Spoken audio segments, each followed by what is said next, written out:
प्रश्न बघा, हा PYQच आहे एक प्रकारचा, बरोबर. भारतीय संविधानाला जिवंत दस्तावेज का म्हटले जाते? Okay, Indian constitution is a काय कॉल्ड लिव्हिंग डॉक्युमेंट. बरोबर इथपर्यंत प्रश्न कळला? बरोबर इथपर्यंत. आता हा प्रश्न सॉल्व्ह करण्यासाठी इथं पहिल्यांदा रिक्वायरमेंट काय ते बरोबर समजून घ्या. इथं रिक्वायरमेंट आहे की लिव्हिंग डॉक्युमेंट म्हणजे काय, या शब्दाचा अर्थबोध होणं. ही काही कन्सेप्ट वगैरे नाही आहे, इथं शब्दाचा काय अर्थबोध होणं गरजेचं आहे. सोपी प्रश्न आहे बरं का, काही थोडं कठीण नाही आहे. जिवंत दस्तावेज म्हणजे काय हे समजून घेणं इथं गरजेचं आहे, बरोबर. आणि याचा संबंध हा कोणासोबत येतो तर हा येतो प्रकरण नंबर 1 GS2चं इंडियन कॉन्स्टिट्यूशन किंवा कॉन्स्टिट्यूशन असेंब्ली.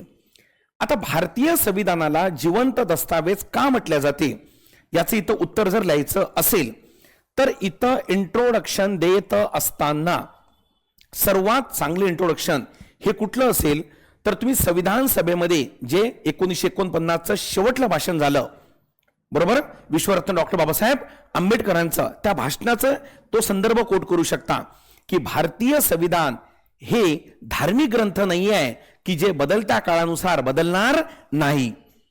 हे बाबासाहेबांचं वाक्य बरं का, म्हणजे गॉडविन ऑस्टिननं नंतर त्याच्या पुस्तकामध्ये हा संदर्भ घेतलेला आहे की भारतीय संविधान हा धार्मिक ग्रंथ नाही आहे की जो काळानुरूप बदलणार नाही, तर भारतीय संविधान एक लिव्हिंग डॉक्युमेंट आहे जो बदलत्या परिस्थितीनुसार स्वतःमध्ये काय करेल, बदल करेल. आणि म्हणूनच भारतीय संविधानाच्या कलम 368 मध्ये कशाचा, घटना दुरुस्तीचा समावेश केलेला आहे. असं थोडं इंट्रोडक्शन आणि थोडं कनेक्टर तुम्ही टाकायला पाहिजे.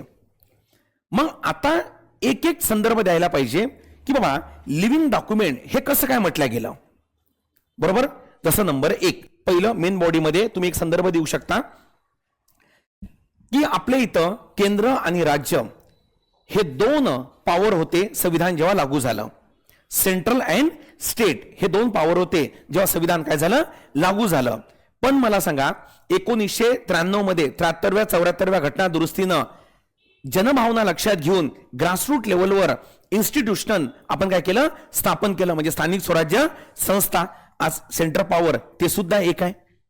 त्यामुळे मला सांगा सर्वसामान्यांच्या जीवनामध्ये पॉलिटिकल बदल झाला की नाही झाला, पॉलिटिकल एम्पॉवरमेंट झाला ना. अरे बाबा 73वी 74वी घटना दुरुस्ती जर नसती तर महिलांचा SC STचा राजकारणामध्ये सहभाग हा झालाच नसता किंवा त्या प्रमाणात झाला नसता ज्या प्रमाणात त्या घटना दुरुस्तीमुळे झाला. त्यामुळे मला सांगा लिव्हिंग डॉक्युमेंट आहे की नाही आहे, आहे पहिलं, बरोबर. दुसरं मला सांगा की भारतीय संविधान लिव्हिंग डॉक्युमेंट आहे. फंडामेंटल राईट जे मूळ संविधानामध्ये दिल्या गेलेले होते त्यानंतर मला सांगा त्यामध्ये त्या फंडामेंटल राईटमध्ये नंतर सरकारनं बदल केले आणि सुप्रीम कोर्टाने बदल केले, बरोबर. जसं उदाहरणार्थ कलम 21 मूळमध्ये काय होतं, राईट टू लाईफ. आज काय, right to life with dignity, गरिमापूर्ण जीवन जगण्याचा अधिकार आहे. कोणी दिला, सुप्रीम कोर्टानं. पण मला सांगा कॉन्स्टिट्यूशन इटसेल्फ ना, संविधान स्वतःहून दिला ना. त्यामुळे म्हणून म्हटलं जाते लिव्हिंग दस्तावेज आहे, बरोबर. संविधान लागू झालं, लगेच कळलं संपत्तीचा हक्क हा काढायला पाहिजे समानता प्रस्थापित करण्यासाठी. लगेच पहिली घटना दुरुस्ती आपण करून टाकली, 44वी घटना दुरुस्ती आपण करून टाकली. विषय कळला का. तर असे संदर्भ देऊन तुम्हाला सूचित करायचं आहे की भारतीय संविधान हे काय जिवंत दस्तावेज आहे. विषय कळला इथपर्यंत. आणि सर्वात महत्वाचं म्हणजे काय, जरी जिवंत दस्तावेज असेल पण याचा अर्थ भारतीय संविधानाची ग्लोरी बघा काय आहे. जेवढ्या घटना दुरुस्त्या झाल्या त्यामध्ये मूळ जे कलम होते त्याला आपण बाहेर नाही काढलं. म्हणजे उदाहरणार्थ हे कलम आहे आणि हे कलम बा इररिलेव्हंट झालं किंवा हे कलम बा चुकीचं ठरलं असं एकही नाही झालं, बरं का. आपण ऍडिशन केलं संविधानामध्ये, आपण ऍडिशन केलं पण त्याच्यामधनं आपण आउट नाही केलं काहीच. सर संपत्तीचा हक्क आउट केला ना, संपत्तीचा हक्क तर राज्याच्या निर्मिती सोबत आहे ना बाबा मनुष्याला, तो तर असायलाच पाहिजे होता. पण आपल्या रिलेव्हंट मध्ये तो फंडामेंटल मधनं कुठे नेला, कॉन्स्टिट्यूशन कडे. तो रद्द केला का, नाही केला. तर या संदर्भामध्ये याची व्यवस्थितपणे मांडणी तुम्हाला करणं काय गरजेची आहे, बरोबर नाही का. आणि हाच फरक आहे लक्षात ठेवायचं की म्हणजे GS2च्या आन्सर लिखाणामध्ये.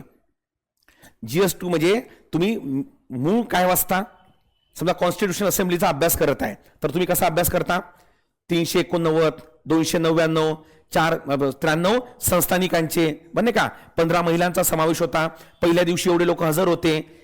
हे रिक्वायरमेंट नाही आहे GS2च्या आन्सर रायटिंगची.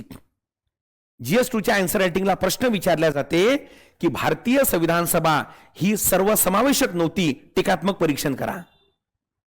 बरोबर. Indian constitution is a document of social revolution, examine. कळलं. भारतीय संविधान हा काय सामाजिक क्रांतीचा दस्तावेज आहे. म्हणजे याचा अर्थ जे दीन दुबळे आहे त्या सर्वांचा त्याच्यामध्ये काय केला समावेश. एम्पॉवरमेंट बद्दल बोलल्या जात आहे ना या प्रकारे. म्हणून PYQ व्यवस्थितपणे बघा.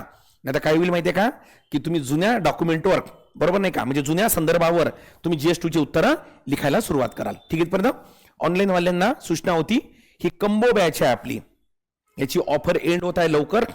ABHI20 हा कोड वापरा. यामध्ये GS3 ओके पूर्ण आणि GS4 पूर्ण हे मी स्वतः घेतलेलं आहे. 500 मार्काची तुमची बऱ्यापैकी यामध्ये तयारी होईल. सगळं मॉडेल आन्सर वगैरे वेळोवेळी मी याच्यामध्ये अपडेट करत असतो. एक वेळा हे बघून घ्या आणि ज्याचा PSR ऑप्शनल असेल बरोबर नाही का त्यांनी पण जरा बघून घ्या. चला ठीक आहे. पर्यंत यस आजच्या ठळक बातम्या